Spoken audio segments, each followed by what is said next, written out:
Hey everybody, today we're gonna do something different, pretty different.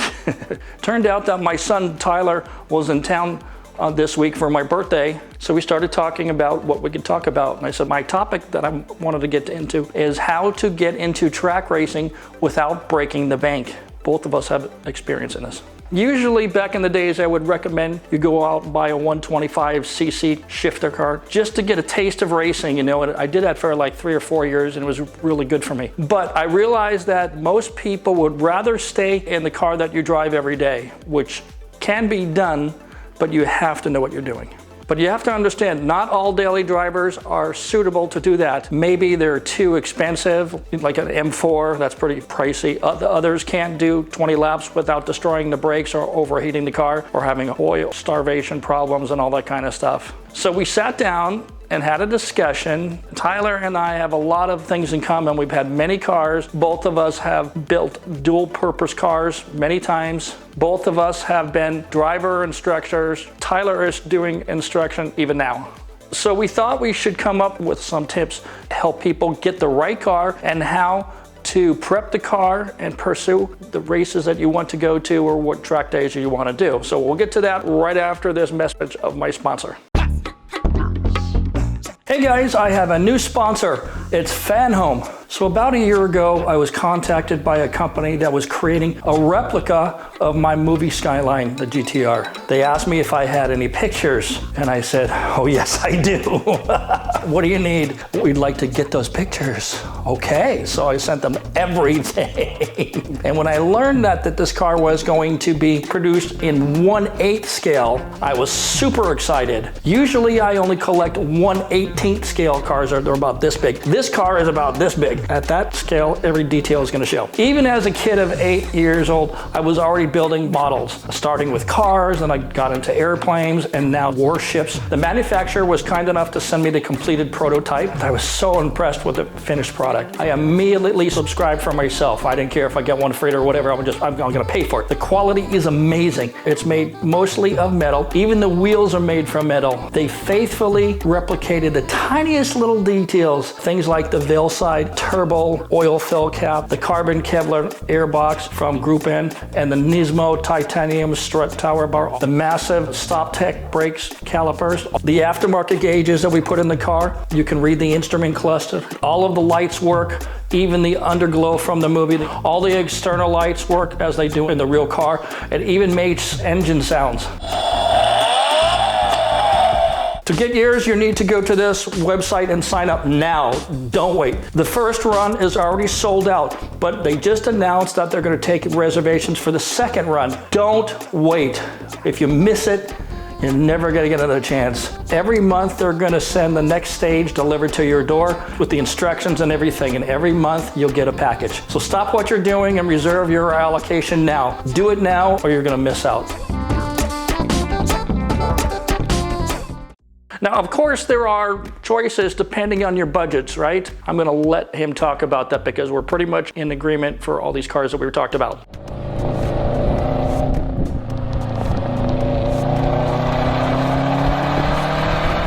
So, I mean, I got started in cars, I guess, just through the general kind of interest from the Fast and Furious movies, of course. Started pretty early. I think I was 15 when we got the first one, which was a 98 240 SX. I had that car for about 4 and some change years.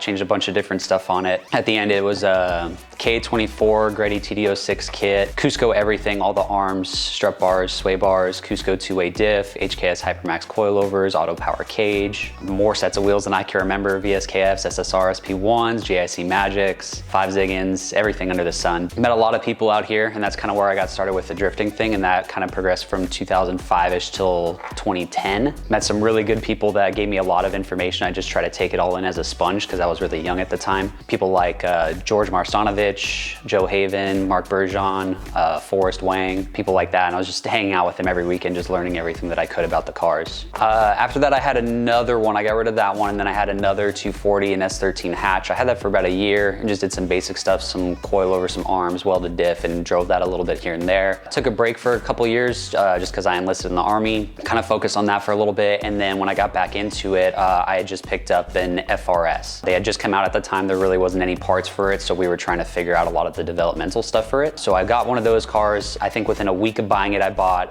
coilovers from my buddies at Toge Factory, stance coilovers, did just an axle back exhaust on it. And that was really it. I drove to the first event at Mineral Wells. I think the car had 700 miles on it. When I went to the first event, still had temp tags. I was doing 4th gear entries at Mineral Wells with like 80 PSI in the rear tires just to keep the wheels spinning. Did a bunch of different driving with that car, and I tried to keep it as simple as I could. So after the coilovers, changed spring rates, added lower control arms, added some tie rods, and that was really it. And I remember at one point, I drove from Oklahoma to Arizona to California to Vegas to Arizona back to Oklahoma. It was like 3,600 miles round trip over the course of 2 weeks and like 4 days of drifting, 2 of which took place over at a forest shop in Vegas, Get Nuts Lab at the time, and was just driving the car as much as I could. I was 2 hours in between Oklahoma City and Mineral Wells, so I was doing events constantly with the car and just sticking to the idea of just keeping it simple and just driving as much as I could. Did that for a few years, and then after that, I moved out here to California to do school for college, and at that point, I got rid of the FRS and I had switched from drifting to more of like a HPD time attack kind of thing. So at that point, I had a 2016 STI, and I tried to follow kind of a similar mindset as far as just keeping the car as simple as possible, especially since I was going to school at the time. So basic wheels and tires, did Swift springs, and the biggest thing was to address the shortcomings with the car, which is really going to be oil pressure issues and then oil temperature issues. I didn't really get too far into the temperature issues, but the first things that I added to the car was the Killer Bee oil pickup and windage tray to help, especially for the bank at Auto Club, and then an IAG oil separator. After that,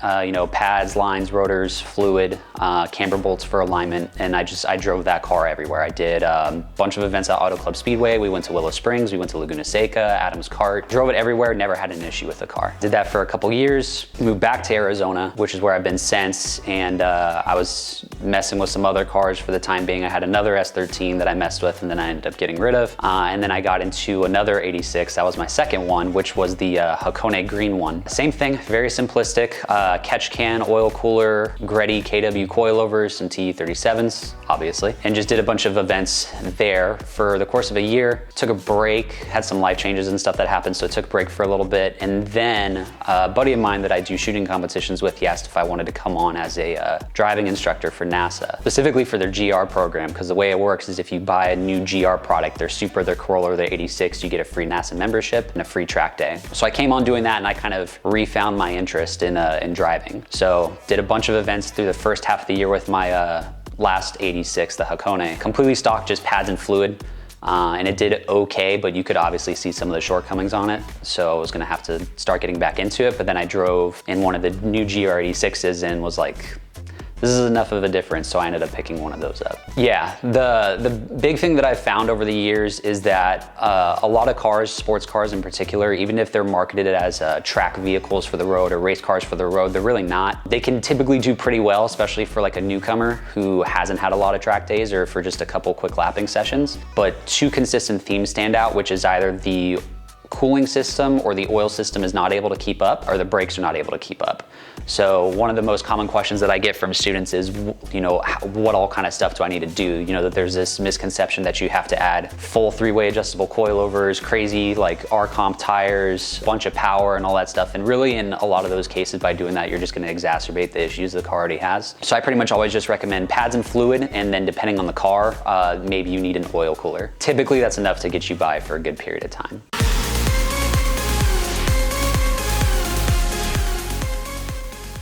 So common cars that I see out there, if we're staying under like the $30,000 mark, which is kind of tough today. Newer cars that I tend to see at the track are gonna be any variation of the 86 BRZ, so the old ones, the Scion FRS, the GT86, Toyota 86 BRZ, and the new generations, the GR86 and BRZ as well. See a lot of those. See quite a few Miatas out there of all variations, the NAs, the NBs, NCs, and then the newer NDs. See quite a few different variations of WRXs, especially the newer ones like the 2015s and newer. See a lot of those, and then like this new generation, I've been seeing a few of those as well. Other than that, you kind of see a wide variety of different vehicles. A lot of them tend to be older. I feel like a lot of the newer cars that I see tend to be like BMWs, like your M3s, M4s, stuff like that. Or you see Honda Civics and GTIs, you know, whether they're Civic SIs or some of the Type Rs. A lot of the older ones like the FK, it's not so much of the new ones, at least where I'm at. Those are kind of the more common vehicles that I'm seeing right now at the track events, roundabout in that price range. So if you're just getting started, the best thing that you can do is go to some kind of high performance driving event where they're going to have some kind of instruction available. I've done stuff with a few different organizations. Hooked on Driving I did for a while out here in California. The biggest one that I've done is NASA. NASA is a national organization, so they have different regions that are ran by different groups of people. So the one that I'm doing is primarily in Arizona.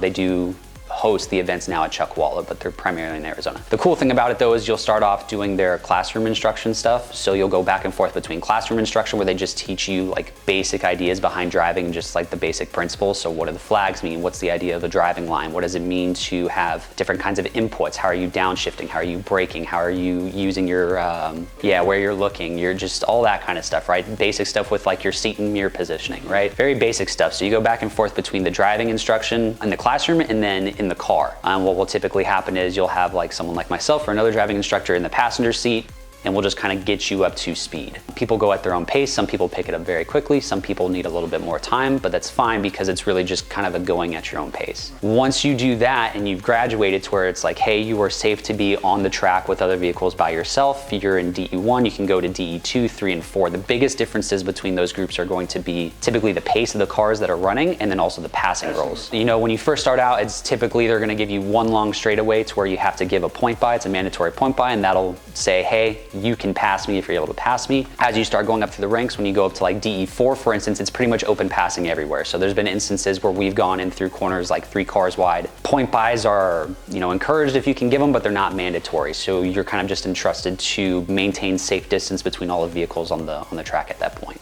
From there, you can go as far as you want. If you want to get into the time trial series, you can. If you want to get into wheel-to-wheel racing, you can. Just know that the cost is going to go up exponentially at that point. Yeah, so when trying to do kind of a one-car-fits-all kind of thing, when you're trying to do double duty, I guess, for a track car or like a weekend track car and a daily driver, I think you just have to go in understanding a couple things. Number one is that if you have to comply with a rule book, you need to know what the rule book is before you start spending money, otherwise you're just wasting money. Number two is you have to understand that everything that you're going to do is going to be a compromise in one way or the other. You're either going to compromise comfortability and usability on the street, or you're going to compromise performance on the track. You can't have it both ways. You have to give and take here and there. It's really going to come down to how much you're willing to compromise in terms of your day-to-day comfortability in the seek of gaining more performance on the track. So like for me, for instance, you know, I want to keep full interior on my car. You have like a bucket seat that I have to use to comply with the rules for the time trial series, like if I'm going to do that, and also using an approved harness and either roll bar or harness bar system. Again, this is why it's important to know what the rules are, because what may be the case for my organization where I do my track events may not be the same for yours. So knowing what that stuff is ahead of time so you're not buying stuff that doesn't comply with your rule book is really important. For suspension, there's, similar to like wheels and a lot of other stuff, there's this kind of binary way of thinking to where you either have to have either something that's super cheap or you have to spend $5,000–$10,000 on something, right? And I don't think that's necessarily the case. There's a lot of different companies out there that make a lot of different products, and one of the first things people like to do in modifying their cars is add some kind of suspension system to the car, so coilovers. Problem is a lot of the coilover systems that are out there on the market, specifically in the lower price range. And when I say lower price range, I mean like sub $1,500-ish right now. They're all kind of the same. A lot of companies, what they're basically doing is they're taking a lot of their components from the same manufacturer overseas. They have them over here. They're just picking and choosing the colors. They slap the vehicle-specific uprights and mounts on them, and they call them a day. But the internals, the shocks and the valving themselves are basically the same. The problem with that is that the shock valving that they use for that particular shock may be meant for, I don't know, say a 4,000-pound, a brand new BMW M3 that's like almost 4,000 pounds. And you take that same shock with that valving and everything in it, and then you try and throw it into a car like a Miata that's 2,500 pounds, right? They just slap whatever springs on it, the mounts, and then they call it a day. That's not ideal. So what I would recommend is either investing in a good set of spring and shocks. You can get springs from like Swift or Coney or whoever, and then pair of shocks or a set of shocks from like Bilstein or whatever, or a good set of coilovers. H&R, Eibach, there's a bunch of different spring companies out there. The thing is just getting a good quality set. I think an instant red flag is if you're looking at a set of springs and they're $400 or $500, and then you see a pair of coilover or a set of coilovers and they're $700, probably a red flag. It costs more than that to develop a good set of coilovers, like a good set of shocks. KW, I think, is a really good kind of brand to go into. They make a lot of different stuff. Depending on what kind of vehicles you're looking at, they also have other companies that they work with. One of my favorites for anybody that's doing anything with the 86 BRZ platform or any Subaru really, as far as I know, like WRX STIs from 05 and newer, is Race Comp Engineering. Race Comp Engineering works very closely with KW to develop a lot of their stuff. Things are built to their specification and what they request. They're super involved in all the communities that they're in, all the Subaru BRZ FRS forums and stuff like that. And they're always willing to, reach out and give you a lot of info. They're a really good resource on social media, Race Comp Engineering, and they have another page on there called, I think it's the Apex Files. And if you actually go to their page, they go into depth on a lot of different aspects of suspension tuning. They'll talk about the idea of spring rates, they'll talk about the idea of bump stops and how they're used, the differences between compression and rebound damping adjustments, all that kind of stuff. So it's free knowledge, and if it's something that you're interested in learning in, then it's free, so why not use it, right?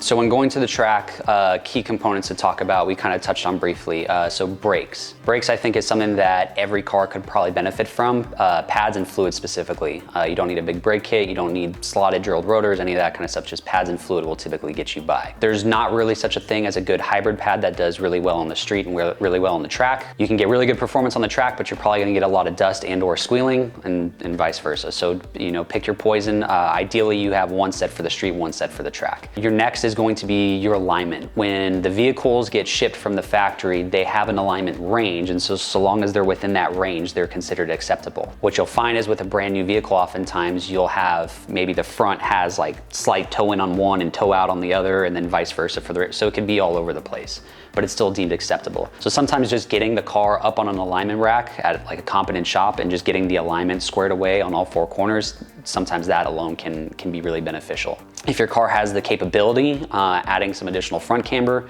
Almost all vehicles are set up from the factory to push in the front end in some way or another, so adding a little bit of extra camber on the front end is typically beneficial. If you're not able to do it from the factory, adding just a simple set of camber bolts for 30, 40 bucks, whatever, that's typically a good next step. The next common one is tires. Another common misconception is that you have to have track day specific tires in order to go to the track, like R888s or something close to like a slick almost, right? What we tend to find is that often masks a lot of mistakes, especially with newer drivers, and they're not as progressive or as easy to learn on. The nice thing about normal street tires is while they may be lower in grip, they provide a lot of audible feedback, so you'll start hearing them screech and they communicate really well. So it's a good tire to learn on. While it may not be the fastest, it's something that's typically safer to start with, and you can really identify a lot of mistakes early on.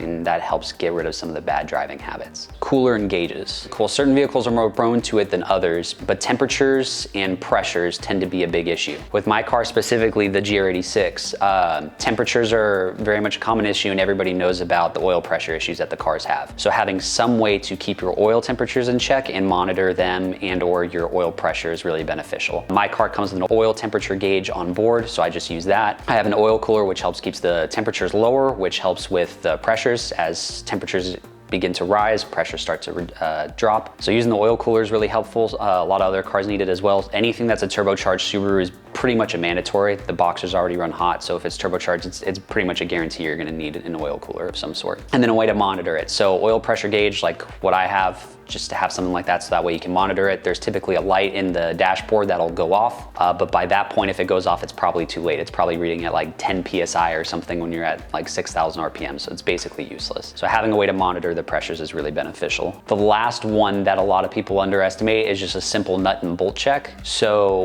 when you go to the track, a good practice to get into, I think, before the events and after the events is to do just a quick nut and bolt check. Most people do the lug nuts, which is fine. Another good thing to do is to do a quick check underneath the car, just for the suspension components, your control arms, where your shocks mount to your front knuckles, and just see if there's anything that's come loose. One thing that you can do that I like using is just a paint marker to, when I torque everything to spec, I use a paint marker to see where they're at.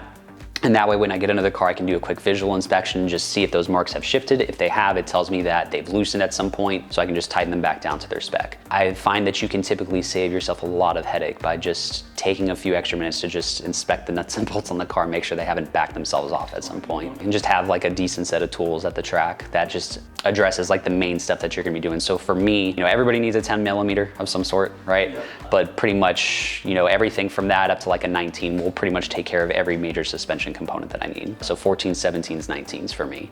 So know what you need and then just bring those to the track. That way you have the ability to use it if you need.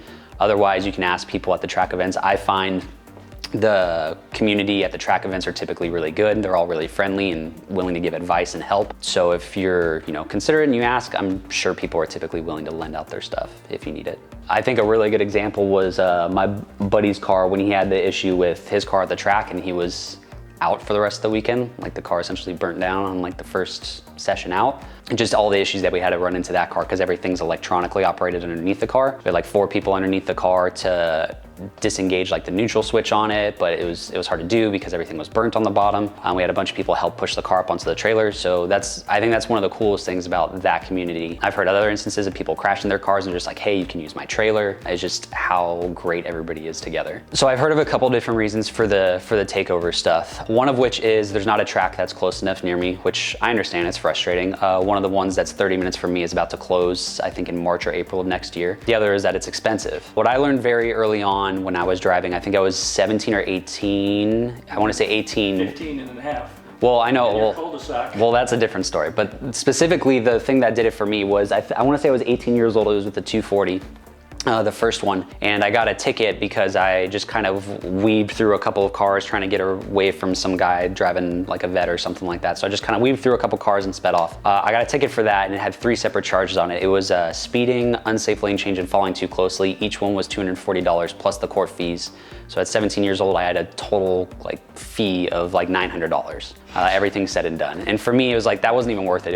It was maybe 7 seconds of doing a pull on the street and I just got thrown $900 in fees and charges. All done it. Yeah. Whereas now, if I go to a track event, sure, maybe a little bit of a drive, but I can get away with, $200 or $300 for the weekend under normal circumstances, right? And I get 20-minute sessions, 5 or 6 of them a day, and I can go as fast as I want. I don't have to worry about any of it. I think the risk is just way too high, not only for my own sake with, finances and the risk of damaging my own vehicle, but just personal safety stuff. When I first started seeing the takeovers, it was just people doing the donuts and the intersections and stuff, and now it's gotten to the point where people are shining unrestricted lasers at each other, basically free LASIK. So, I mean, that's ridiculous. People shooting guns in the air and at each other. It's just a bunch of ridiculous stuff that just doesn't need to be done. So I think the risk is just way too high for the reward. I don't see the benefit of it. I don't see what's so appealing about it. It's just doing circles.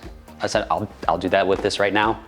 I don't get it. But I think the other thing is just a lack of understanding. And just like I said earlier, I think some people just think that in order to go to a track day, you have to spend a lot of money. And I disagree. I've seen people show up, as a matter of fact, we were at an Indy Motorsports Ranch, which is in Wilcox. Someone showed up with a bone stock, and I mean a bone stock Subaru Crosstrek, which is just a lifted Impreza. And they were out there at the event. Obviously, it's not the fastest thing in the world, but you can get out there and do this stuff for not that much money. I think it's just like any other hobby, whereas it doesn't have to be expensive, but if you want to go down the rabbit hole, it can get as expensive as you want it to, right?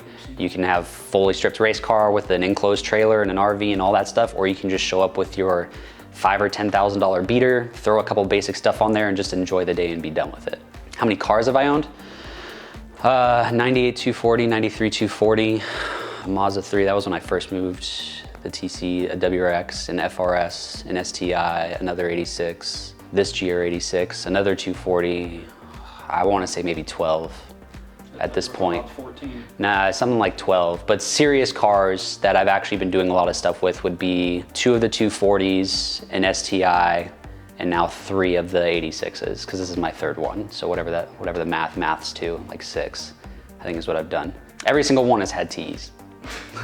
except the first one. He got me into this TE37 stuff. This will be the... You should get a commission, for Christ's sake. I should. If Raze is gonna watch this, I hope they do, because this is my 4th set. Okay. So yeah. So I hope you all enjoyed this video. Thanks for watching. I'll see you next week. And please don't forget to subscribe. I'm closing in on 250,000 subscribers. Please help me hit that before the end of the year. That's my goal. Thanks for watching, everybody. We'll see you later.